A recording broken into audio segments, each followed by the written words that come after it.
Dos Compañeras. Pilipinas, ang oras po 6:35. Eto na ang mag-partner na mas paliliwanagan tayo pagdating sa batas. Mga payo ng mga abogado, mga usaping abogado na mas malinaw na pag-uusapan para mas maintindihan natin. Kumpanyera ng Bayan, si Attorney Rina Seco, at ang Panyera ng Bayan, si Attorney Cam Cheryl Adami Molina. Dos Compañeras sa DZRH Radio, DZRH TV at DZRH Online. Bago mo kasuhan, bago ka pumirma, bago ka makipagkasundo, makinig muna sa Dos Compañeras. Dos Compañeras. Magandang gabi, Pilipinas. Ito pa ang programang Dos Compañeras. At ako po ang nagsasalang Panyera ng Bayan, Attorney Rina Seco, tuloy-tuloy sa pagbabalita, tuloy-tuloy sa serbisyo. Sama-sama tayo, Pilipino. Dos Compañeras. March 6, 2024. Kumusta po kayo ngayong napakainit na araw? Naimbag arabii, maayong gabi, buenas noches. Good morning, good afternoon, good evening, and good night. Samahan niyo po ako hanggang 7:30 ng gabi. Maganda ang ating magiging talakayan patungkol sa maternity. Lubayan muna natin ang lupa at bentahan ng lupa. Ang properties, no? Dito muna tayo sa mga karapatan ng mga nanay at tatay. Dos Compañeras. So uusapan po natin ang tungkol sa maternity at paternity leave, no? Ano ba ang basehan nito, no? Working days o calendar days? Ano ba ang binabanggit ng batas? Dos Compañeras. Kaya mga mommies, daddies, would-be moms, no? Yun pong mga anak pa. O kaya kayo, may mga anak kayo na magkakaapo na kayo, no? Baka po makatulong ang ating talakayan tonight. Dos Compañeras. Kasi, di ba, binibigyan po ng 7 araw na paternity leave ang mga tatay. Pagkatapos binibigyan naman ng 105, no? Yung tinatawag natin na expanded maternity leave, no? Yun po ay ibinibigay sa mga nanay. Sino malang ba ang mga maaring makapag-avail nito, no? At syempre, yun bang maternity leave? Kapag ka po magpapasko na at magbibigayan na ng 13th month pay, yun bang panahon na nakalive kayo? Kasama pa ba yun sa computation ng 13th month pay? No? Sakto ba, no, na maa-avail niyo yung 12 months, yung buong sweldo ninyo? No, yung isang buwan sa isang taon ay ang batayan ay yung 12 months na ipinasok ninyo kahit pa kayo ay naka-maternity leave. Ibig sabihin, nasweldohan kasi kayo noon, di ba? Dos Compañeras. Yan po at iba pa ang ating tatalakayin at syempre, yung nagtatanong kasi ito po ay triggered, no, ng isa nating texter or nag-message sa atin kagabi, no, I don't know kung kagabi o nung mga previous nights pa, no, nagtatanong siya kung tungkol kung halimbawa daw ay naka-JO or contract of service, ibig sabihin nagtatrabaho sa gobyerno, no? Ito po ba ay kasama sa coverage ng maternity at paternity leave law, no? So yung mga naka-JO dyan o naka-contract of service sa gobyerno, especially yung mga nasa LGU or local government units, makinig. Dos Compañeras. Okay, magandang gabi po muna sa mga at pagpupugay sa mga nanonood sa atin ngayong gabi, lalong-lalo na po si Pancho Sabordo Jr., gayon din of course, mawawala ba naman ang ating online PA, hindi nag-absent ito, Gael Enriquez. And magandang gabi rin po Christopher Corpus, dyan sa Project 4 Quezon City, Maria Teresa Lazaro, gayon din kay Marcelo M. Ito pala sa Masbate, sabi niya solo flight. Actually, medyo matagal po dahil 105 days po ang maternity leave, di ba? Naka-maternity leave po si Attorney Cam. Ayan. Dos Compañeras. At magandang gabi rin po, no, kay Roxanne Costo, Gael Enriquez. Sabi ni Violeta Montecalvo Zambrano, pag-greet naman po ang BFF ko. It's her birthday today. Alma de la Cruz, nanunood po sa atin sa Dos Compañeras. So, Alma de la Cruz, happy birthday daw po mula kay Ma'am Violeta Montecalvo Zambrano, and of course mula na din po sa DZRH Dos Compañeras at mula na din po sa akin. Mami Belen Rivera, Felix Falcotello, at syempre Moonbeats, ang sabi ni Gael Enriquez, lakasan na ang radyo, mamis at daddies, makinig mabuti. Si Ma'am Grace Recta, sabi niya, sayang 60 days lang ang maternity leave na na-avail ko noon. Ma'am Grace, never pa po ako naka-avail. Of course, Mami Belen Rivera, Hilaria Pagunuran, magandang gabi din po. Sabi niya, makastang gabi ni Kao, Attorney Rina, bati ng Ibanagyan. Ay, magandang gabi po, Ma'am Hilaria Pagunuran. At syempre, mga taga-Cagayan po ba yung mga Ibanag, ano? Tama po ba yun? Ma'am, Miss Eds Maglakas, at syempre, Rome Asuncion, at nanonood sa atin Eduardo Narvaez. At pinapabati na din ang kapatid, si Petty C, nanonood sa atin, pinapabati ng kanyang kapatid ng happy birthday. Nagmula po kay Hilaria Pagunuran at sa kanyang ang pagbati para kay Petty C. Petty CQ, no, yun ang pangalan niya. Magandang gabi din po, Charo Abraham, Naimbag Arabi, Ma'am Grace Recta, Lizelle Miranda, at syempre Lopez Leopardillo. Magandang gabi dyan sa Upper Mantalaki, Bensalan, Davao del Sur. Dos Compañeras. Daddy Roel Resyo, magandang gabi sa iyo, at syempre Marcelo M. Daddy Roel, yun bang si Mami Lynn, ilang days po ang na-avail niya na leave noong last na kanyang maternity leave? Dos Compañeras. Kayo po ba ay naka-avail nitong paternity leave na ibinibigay sa mga tatay? Yan. Dos Compañeras. At Rowena Lopez, nanunood sa atin dyan sa UAE. Magandang tanghali po sa inyong lahat. Ayan. Tanghali pa kasi dyan or magtatanghali pa lang. Ay, hindi, tanghali na. Ha? So, tatalakayin po natin again ang maternity at paternity leave. Noon pong a few months ago, tinalakay na po ni Attorney Cam yung tungkol sa maternity leave. Pero limitado lang sa pag-avail, sino maka-avail. Susubukan po natin, although si Attorney Cam would be an expert on this, being a mom herself, no? At nakailang beses na po siyang mag-avail ng maternity leave dahil tatlong beses na po siyang nanganak, no? Bagaman at hindi pa po ako nanganganak, binasa ko naman po yung maternity at saka paternity leave. Inaral ko din po bago ako umupo dito tonight. Dos Compañeras. Yan. So, meron pa rin po tayong bonus question. Isa po ang mananalo ng 500 pesos tonight, no? Dahil meron po tayong sponsor pa din po ito ng isang kaibigan, no? Nanunood sa atin gabi-gabi at natutuwa dahil marami daw siyang natututunan, kaya nag-share po siya ng kanyang blessing. So, ang tanong, at ipapadala po ang sagot sa akin, Attorney Rina, second na page, dahil hindi ko po na-access yung messenger ng DZRH Dos Compañeras. Pero I hope you are following our page, DZRH Dos Compañeras on Facebook. The question is, no, true or false? Walang sasagot ng trolls, ha? True or false? Ang allowances ay kasama sa computation ng maternity leave pay. True or false yan, ha? Dos Compañeras. Ayan. So, umpisa na po natin ang ating talakayan. Yan. Magandang umaga sa iyo, Kenneth Arevalo and Tita Resi Matining. Magandang gabi sa iyo dyan sa Benavista, Marinduque. Ayan. So, I'm sure familiar na po kayo sa maternity leave law na ilang beses na rin pong tinalakay sa atin ni Attorney Cam.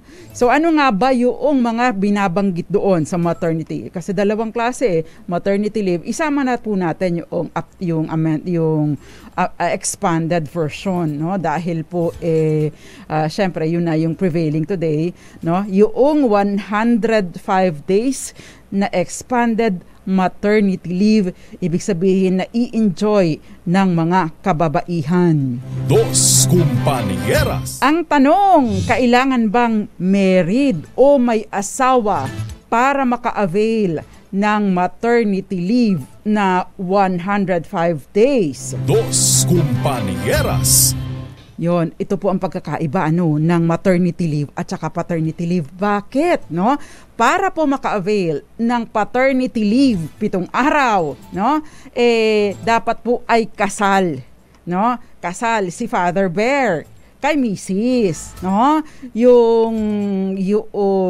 Kasal siya doon sa manganganak, no? Yung nanay naman na manganganak ay hindi kailangang kasal sa tatay ng kanyang bata para maka-avail nitong maternity leave. Dos Compañeras. Ibig pong sabihin, kahit solo parent, solo mom, single mom, maari pong mag-avail nitong benepisyong ito. Pero ang tatay, dapat po siya ay kasal. Dos Compañeras. Unfair ba? Ano sa tingin mo, Daddy Ruel? Ano sa tingin mo, Leo, ito pang mga iba pang lalaki dito, Marcelo M. Tsaka Christopher Corpus. Ano sa tingin mo, Kenneth Arevalo, na kailangan na married ang lalaki para ma-enjoy niya yung paternity leave, pero ang babae hindi kailangan? Dos Compañeras. Okay, at ano nga ba ang basihan nitong 105 days? Is it calendar days or is it working days? Kung halimbawa naman yung 7 days na paternity leave, ito ba ay calendar days o working days? Dos Compañeras. Bakit ba nagmamatter kung calendar days o working days? Kasi kung calendar days, sasakupin po nito yung weekends, sasakupin din po nito yung mga non-working days. Ibig sabihin yung mga holidays, public holidays. So kapag ka po calendar days, shorter ito. Kasi even your rest day will be covered doon sa count ng 7 days o maternity leave days. Dos Compañeras. Tatalakayin po natin sa ating pagbabalik ang basihan, legal na basihan nito. Hindi po ninyo makikita doon sa batas mismo, no? Kasi silent po yung batas eh. Dos Compañeras. Kaya pag mga ganyan, mga kulang-kulang ang mga detalye, even the implementing rules and guidelines, dyan po pumapasok ang mga abogado. Dyan po nagkakaroon ng trabaho kapag ka mayroong hindi malinaw sa mga probisyon ng batas. Dos Compañeras. Sabi ni Wilson Aldea Jr., tama lang, nakasalang lalaki. Magandang gabi sa iyo, Valentino Milena Poncho. Sabi niya, good evening po sa inyo, Attorney Professor Rina. At good evening din mga classmates. Okay. Magandang gabi din, sabi ni Ma'am Grace Rec. Tama lang, otherwise, always mag-a-avail ang lalaki, lalo na at baka lahat ay paternity leave para sa mga panganay na anak. O yun, lahat ng ilan ang anak, no? Sa lahat ay panganay, walang bunso. Dos Compañeras. Si Ma'am Zoraida Falorina, sabi niya ay working days. Ang sabi naman ni Daddy Ruel Resio, para sa akin po dapat talaga legally married para din po yon sa iba pang karapatan ng anak. And ang hindi lang po makatarungan ay bakit 7 days na paternity lang? Mas puyat po ako noon magtimpla ng gatas. Dos Compañeras. Kasi year 2000 po si Jackie ipinanganak, naka-avail naman po siya. Hindi ko lang maalala how many days at naka-avail naman po ako ng 7 days na paternity leave. Okay, bago lang po kasi itong 105 days So most probably doon sa lumang batas po ang kinoffer ni Mami Lynn. At magbabalik pa ang programang Dos Compañeras. Ilan po muna mga paalala. Nakakasama pa rin po ninyo, Attorney Rina Seco, dito lang po sa Dos Compañeras. Dos Compañeras. Nagbabalik pa ang programang Dos Kumpanyeras. Kasama pa rin po ang nagsasalang panyera ng bayan, Attorney Rina Seco, at tinatalakay po natin ngayon ang tungkol sa maternity and paternity leave. Dos Kumpanyeras. Siyempre, ito pong leave na ito, yung mga basic na nakasaad sa batas, ito po ay may bayad, no? May sweldo, no? Hindi po ito i-consider na AWOL or AWOL, no? Ito po ay bayad at ito po ay karapatan ng mga magulang, no? Na ang anak ay bagong labas lang.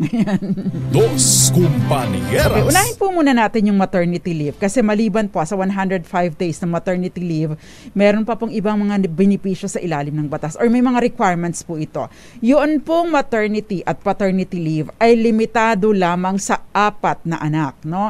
Ibig sabihin kung sandosena na yung anak mo, 4 lang doon ang maa-avail mo yung maternity at paternity leave kung ikaw ang magulang. Dos Kumpanyeras.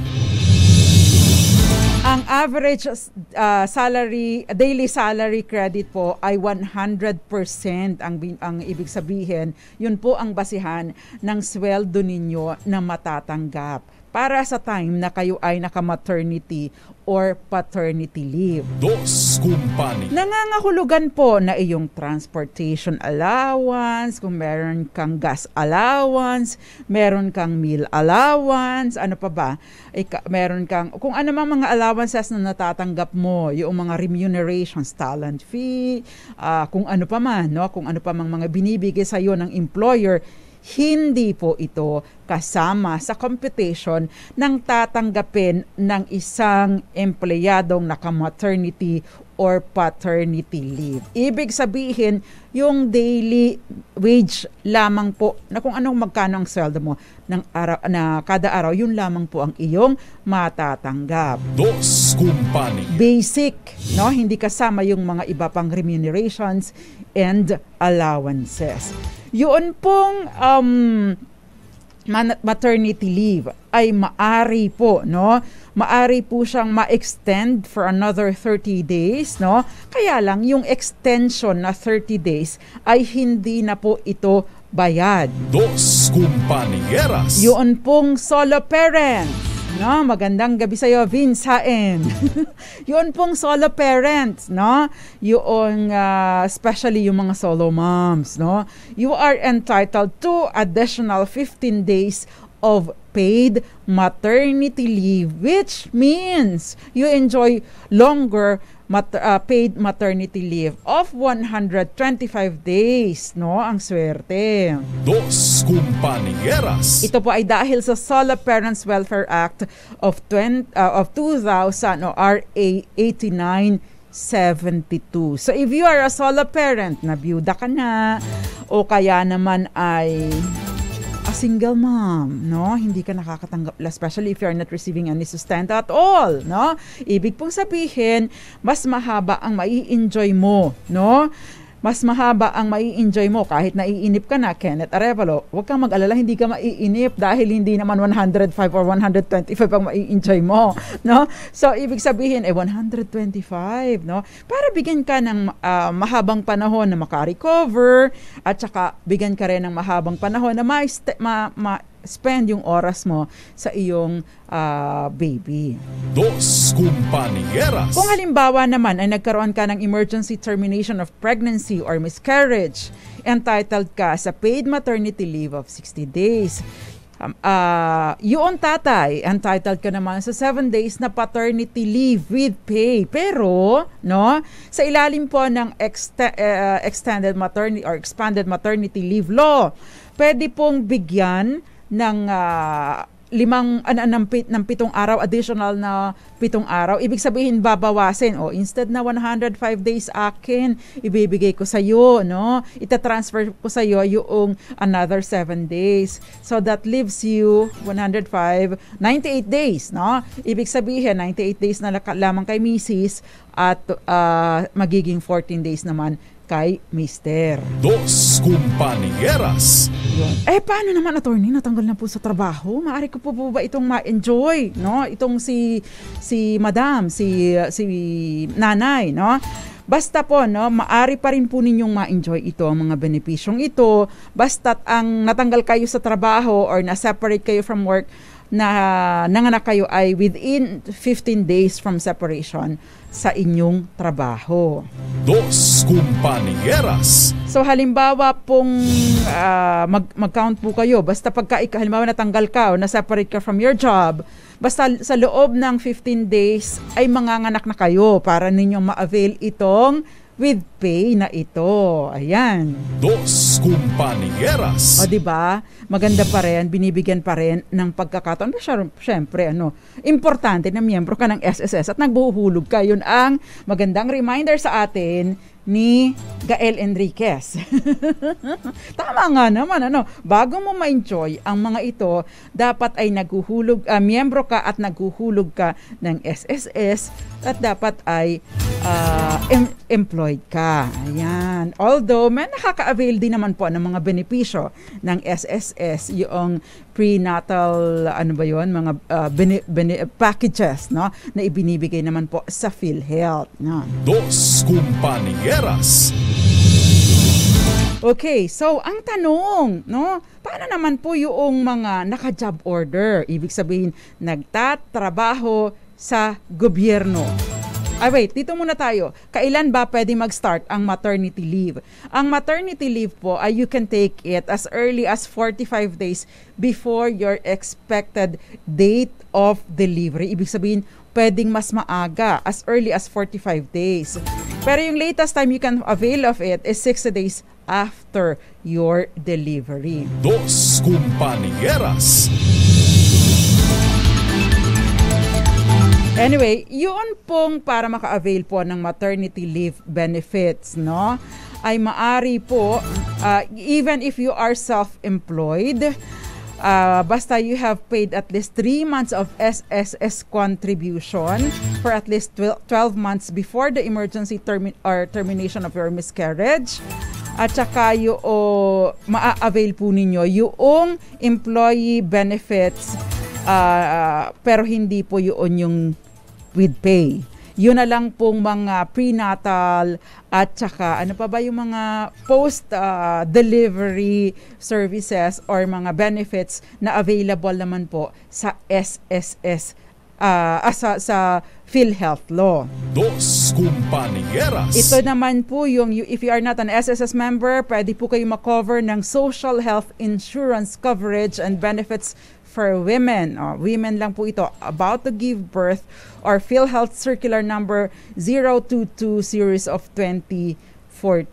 Dos Compañeras. Although may mga requirements po ito na pwede ko pong ibigay sa inyo, no, mahaba-haba lang na pwede nating i-discuss some other time or pwede ko rin pong i-post sa page para po ma-check ninyo. Ito po yung maternity care package, a normal spontaneous delivery package, merong antenatal care package, at saka yung mga prenatal care services of expectant mothers. Pero para makover nito, merong at least naka-4 na beses kayo naka-visit sa isang healthcare professional o sa doctor o sa clinic na accredited naman po ng PhilHealth. Dos Compañeras. Ayan. So ito po ay iba pa, no? Ang pinag-uusapan naman dito hindi na leave. Pagdating doon sa benepisyo naman, makakuha ng benepisyo para doon sa mga anak na hindi naman employed or nakalagpas na doon sa kanilang, kumbaga lumapas na sa 15 days na isinasaad naman po ng batas. Dos Compañeras. Ayun, medyo medyo komplikado pagka ikaw ay hindi ka na employed, no, lumagpas na kayo dun sa 15-day na from separation from work, no. Komplikado na hindi na rin makakatanggap ng pay, pero may mga benepisyo pa din na maa-avail po sa ilalim naman ng batas. At dun sa mga basta ang importante lang ay nagkakaroon ng mga at least 4 visits sa kanilang doctor. Dos Compañeras.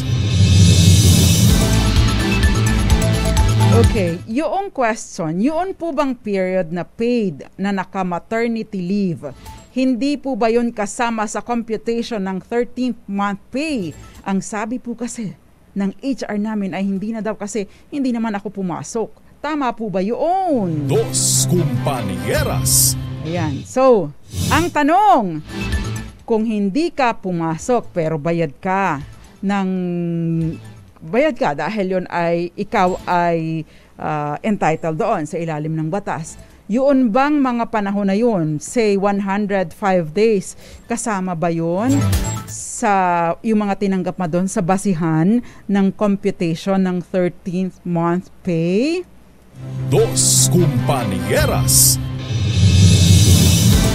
Salbahe naman to si Kenneth. Sabi niya, ang importante, ikaw ay buntis, hindi yung mukhang buntis lang.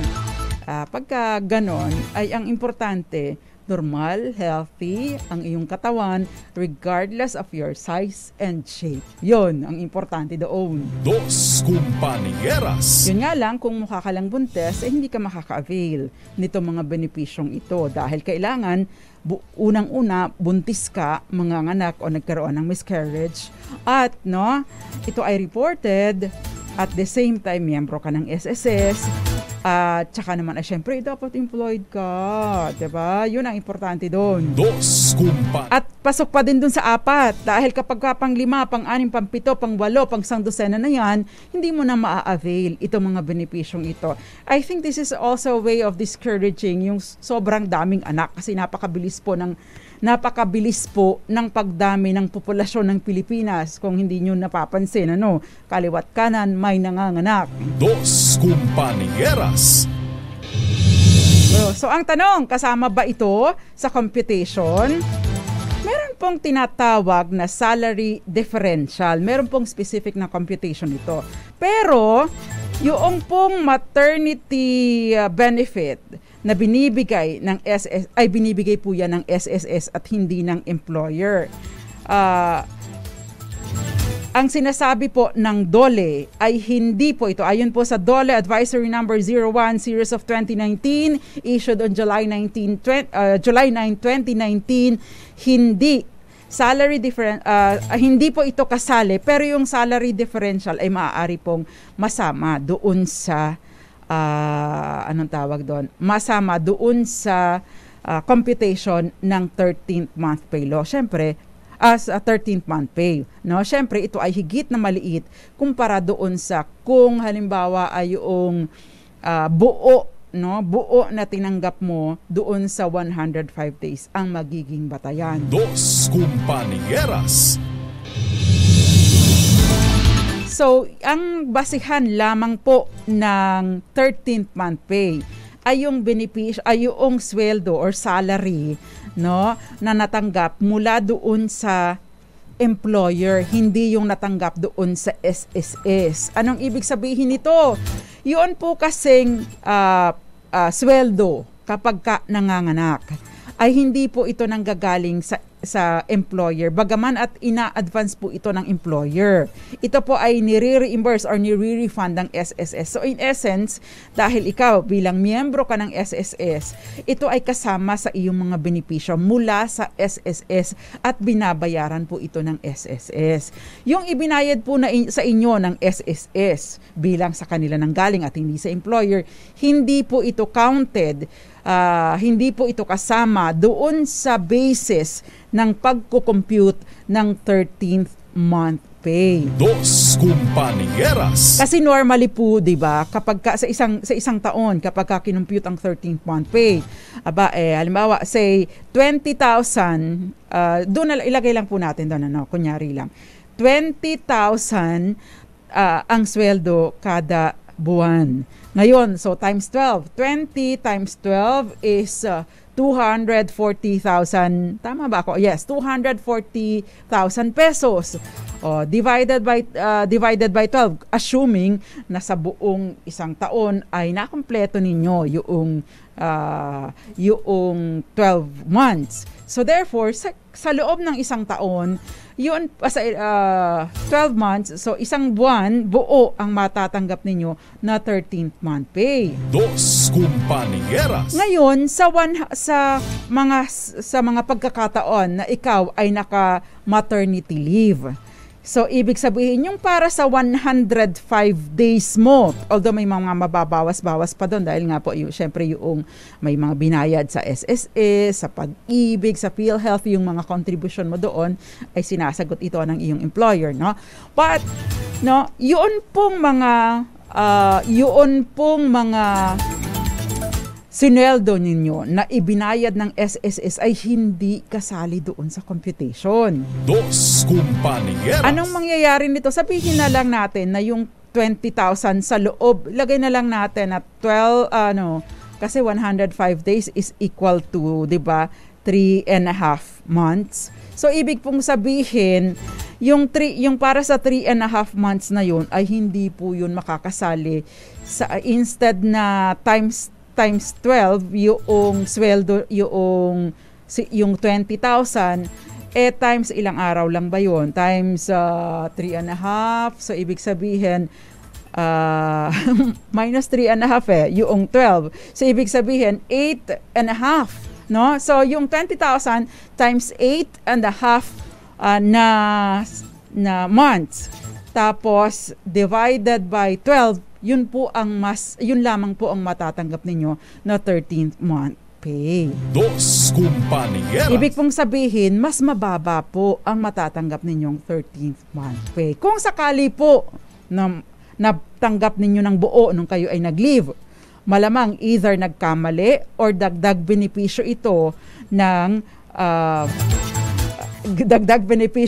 na ibinibigay sa inyo ng inyong employer, in which case generous sila, maliban na lamang kung nagkamali lang talaga at hindi ito policy. Dos Compañeras. Ayun, so I hope that's clear. Yung nakalive kayo, hindi po kasali sa computation ng 13th month pay. By the way, no, yun pong mga ulit, no, yung mga allowances, gas allowance, transportation allowance, board and lodging allowance, those are not included doon sa matatanggap ninyo na bahagi ng sweldo kapag kayo ay naka-maternity leave. Yung daily wage, yung basic wage lamang po ninyo ang inyong matatanggap. Dos Compañeras.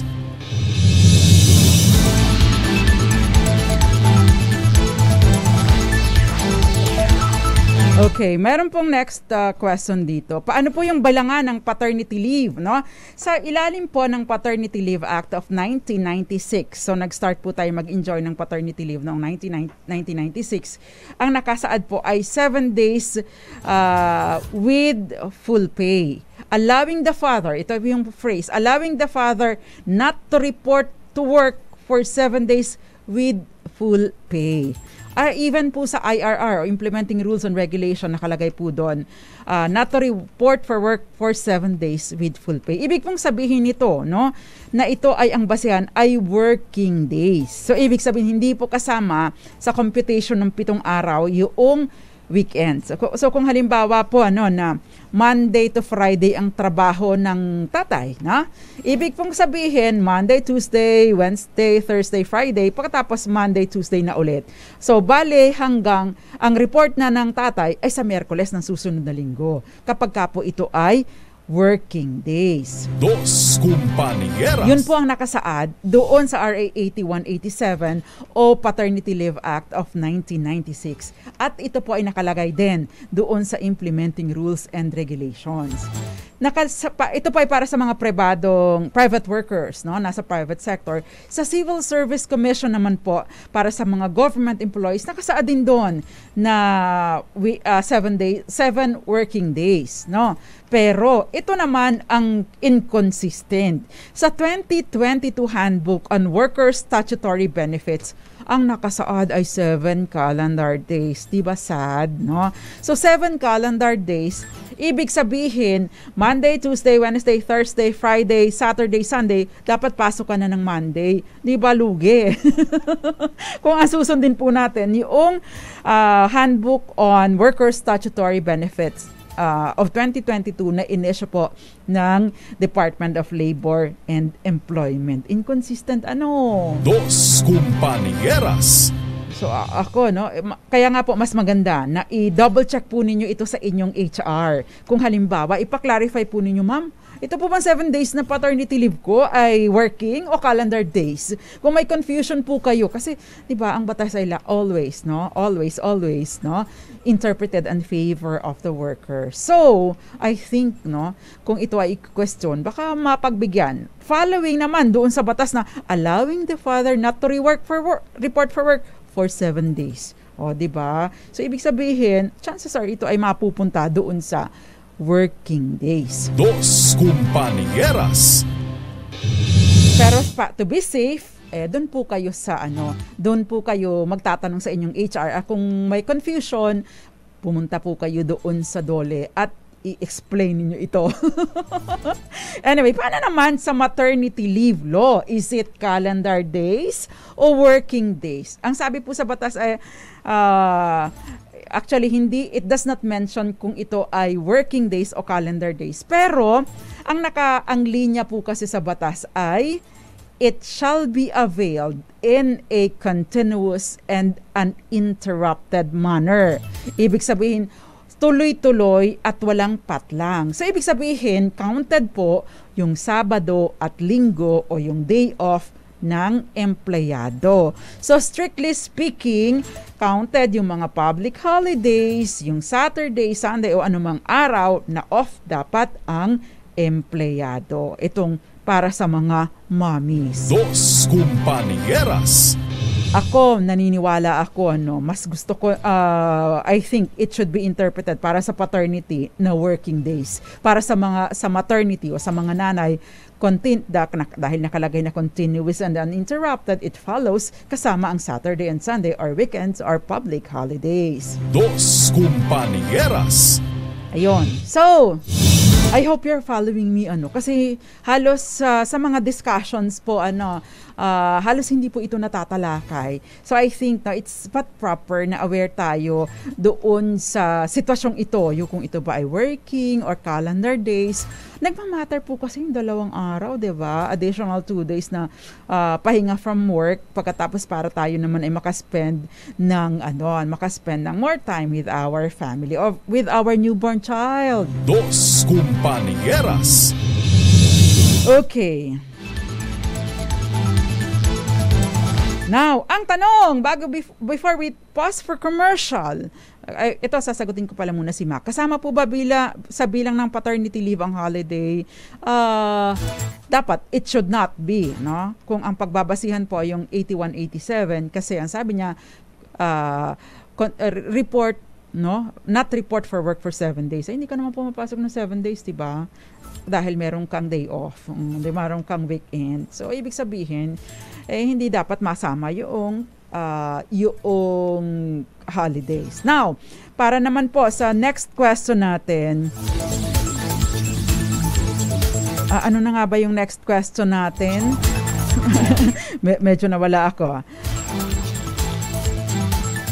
Ito pala, yon. Good evening po. Sabi niya, ask ko lang po if pwede po ba mag-avail ng paternity leave ang government employee pag contract of service, pag contract of service lang. O isama na natin yung JO or job order. So, yung mga naka-job order dyan o naka-COS or contract of service, makinig.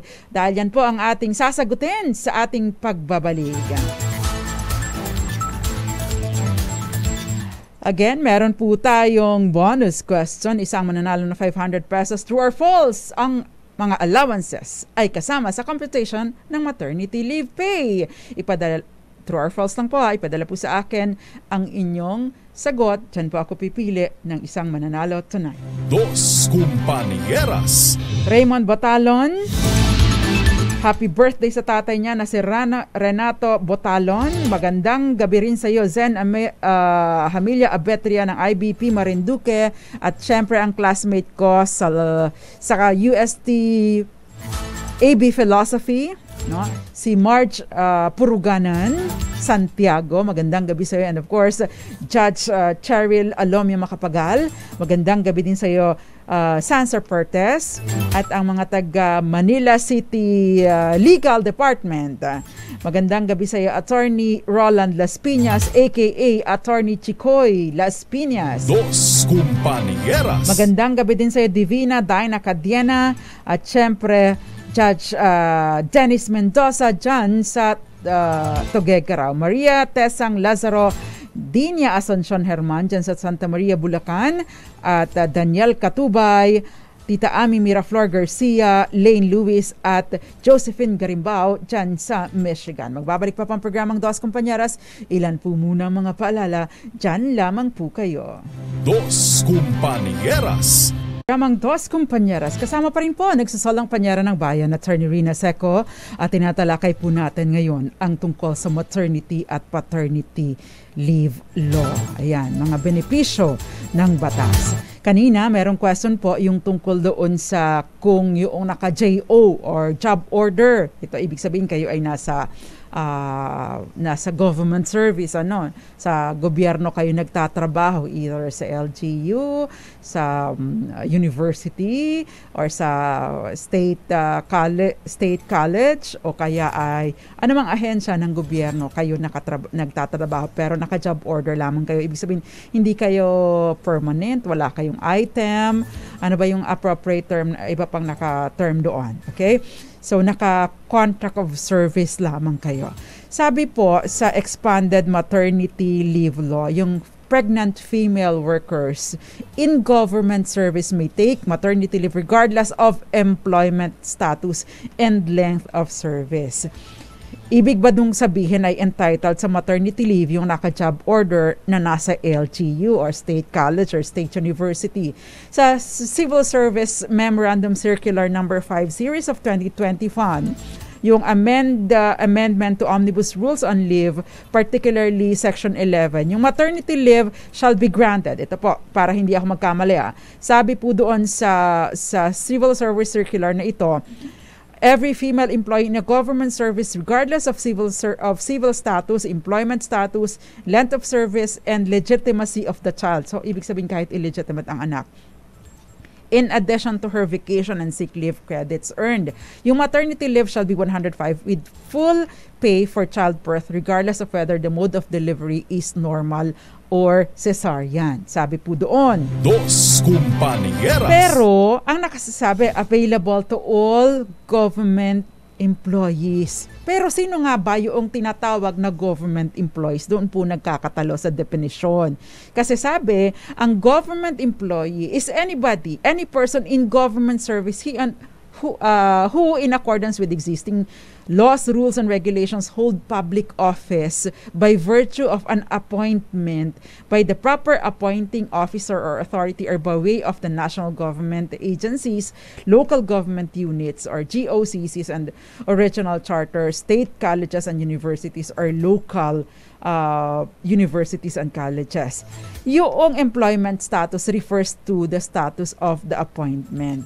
Pwede po itong permanent, temporary, provisional, coterminous, fixed term, substitute, casual, or contractual. Dos Compañeras. Kaya laang, ayon po kasi doon sa Rule 10 ng Civil Service Memorandum Circular Number 40, Series of 1998, yung Revised Omnibus Rules on Appointment and Other Personal Actions, yung contract of service at JOs or job orders ay hindi empleyado ng gobyerno. Yun ang nakalulungkot. Dos Compañeras. Ibig pong sabihin, kung kayo ay naka-JO or job order or naka-contract of service, hindi po ninyo maa-avail yung maternity leave, ay yung benepisyo ng maternity leave law na 105 days with pay. Dos Compañeras. Lungkot po So kung ikaw ay naka-JO ay hanap ka na ng item para magkaroon ka naman ng tsansa. Kasi di ba kumbaga ay kakaunti ang benepisyo ng mga nagtatrabaho sa gobyerno na mga JO lamang o naka-contract of service. Covered po sila ng kanilang contract of service or engagement contract and hindi ng civil service law na nagbibigay ng mas mataas na benepisyo. Dos Compañeras. Ang lungkot So, wala pong yun nga, Ma'am Grace Recta, wala kasing employer-employee relationship between the person na naka-JO or naka-contract of service and the government. Kaya, ibig sabihin, di ba, sabi dito, dapat kayo empleyado, ay hindi kayo tinuturing na empleyado, nakakontrata lamang kayo. You do not have an employer-employee relationship. You do not have an employer-employee contract.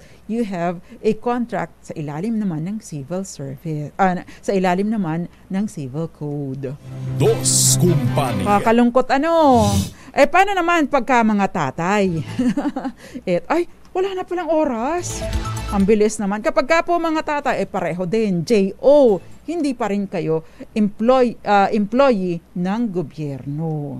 Dos Compañeras. Anyway, Daddy Ruel, pasensya na, hindi ko na mababasa ang lahat ng mga messages mo, pero ang dami niyang mga ginawa para lang sabi niya, maraming ginawa para naman maitaguyod ang kanyang pamilya. So congratulations. Yung probationary period, yes, kasama po yun, assuming na kayo ay hindi nag-resign. Dahil kapag kayo nag-resign, wala po kayong separation pay. Yun po yung question ni Dahlia Garcia. Dos Compañeras.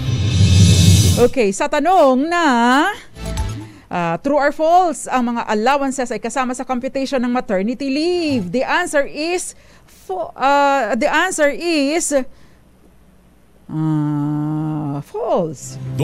Sinisigurado ko, baka magkamali ko. Ang mga allowances ay kasama sa computation ng maternity leave, hindi po. And therefore, the answer is false. Dos Compañeras. Kaya naman, sa ating winner tonight, congratulations po sa inyo. Ang sagot niya ay false. Loreto Maestrado, congratulations sa inyo. Sabi ni Gael, sana daw ay may part 2. Sige, try natin tomorrow. Pag may mga questions po na makikita ako na pinadala ninyo, let's try to make a part 2 because there are so many provisions of the law na unexplored. Lagi lang focus doon sa 105. But there are details na hindi dinidiscuss ng karamihan. Dos Compañeras. Ginoong Loreto Maestrado, pwede po pakipadala po sa akin ang inyong GCash number para doon ko pa may papadala ang inyong napanalunan tonight. Same with you ang mga iba pang nanalo the previous nights. Give me until Saturday para maipadala po ang inyong premyo. Anyway, nakasama ko po ngayon J.M. Arroyo and of course Billy Domingo. Magandang gabi po din po Ate Lily Baradi and Ate Ching Elag and advance happy birthday Ate Cathy Seco. Anyway, bukas po ibang talakay na naman, hopefully more informative than tonight. Nakasama po ninyo Attorney Rina Seco, tuloy-tuloy sa pagbabalita, tuloy-tuloy sa serbisyo. Sama-sama tayo, Filipino. Dos Compañeras.